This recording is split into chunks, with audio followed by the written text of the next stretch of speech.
All right, the last story. So Mexico's pro-Bitcoin candidate, Senator Andrea Kempis, sorry if I pronounced that incorrectly, introduces a bill for CBDC. This is an interesting one because she's been very, very pro-Bitcoin, and she's even had the backing of Samson Mao on Twitter. And she's basically come out and said that the Mexico Central Bank is the only institution that can recognize a currency as legal tender. So our strategy is basically to stir up the discussion in Congress around digital currencies and then continue to orange pill from there.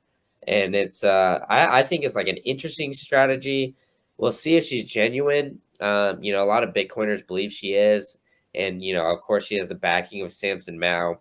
And he's even come out and said that he believes that the CBDC will open the door for financial inclusion and a legal tender discussion around Bitcoin. But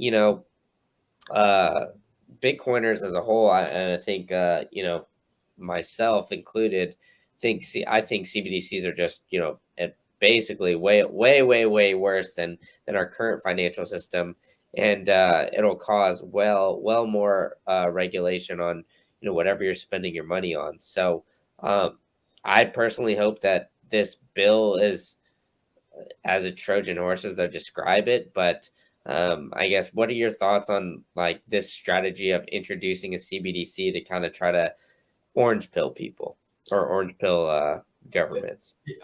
I don't get it. I don't think starting with some, and this is the story that I kind of knew the least about, but based on what you've said, the fact that a pro-Bitcoin candidate is trying to introduce a CBDC bill doesn't sound right to me.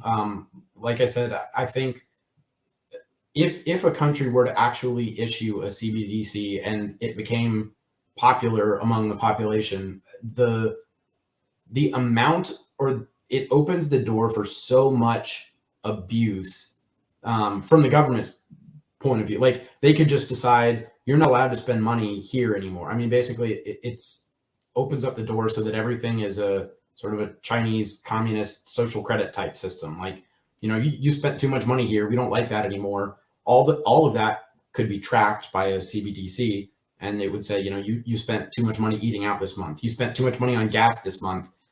You're a bad citizen. You're burning too much fossil fuel. So we've got to stop you. You're only allowed to spend $200 on gas a month or $100 on gas a month. And so what if you can't get to work?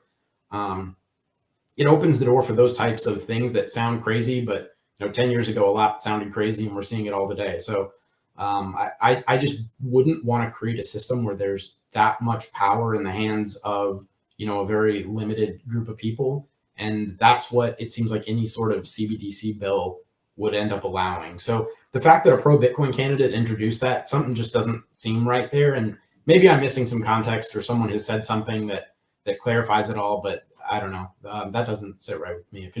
If you know, or anybody does know, please let me know, because something doesn't sound right about that.